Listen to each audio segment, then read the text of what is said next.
kita nak niat sekaligus sebulan? Boleh. Mazhab Maliki sebulan saja.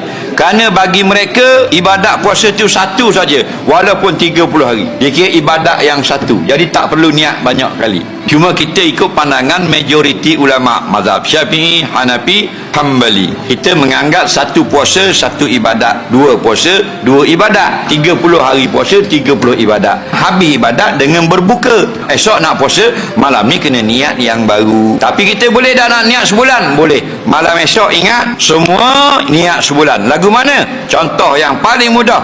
Aku berniat puasa bulan Ramadan sekaliannya tahun ini fardu kerana Allah. Malam esok share semua grup-grup WhatsApp. Ingat, niat sebulan. Kalau nak reka lain pun boleh. Aku berniat puasa selama sebulan penuh bulan ini kerana Allah Ta'ala. Tak ada masalah. Nak sebut Ramadan lebih baik supaya keluar daripada khilaf. Okey? Bila dah niat sebulan, malam lain kita tak wajib niat. Wajib juga. Cuma malam lain yang kita terlupa niat, sah.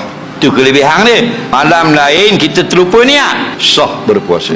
Jadi esok kita share semua dalam TikTok, grup WhatsApp dan sebagainya, niat sebulan. Orang puang malam esok tak boleh nak puasa lagi. Dia haid. Hari ni hari pertama, esok hari kedua. Habis haid bila? 6 Ramadan. Malam tu niat sebulan. Okey?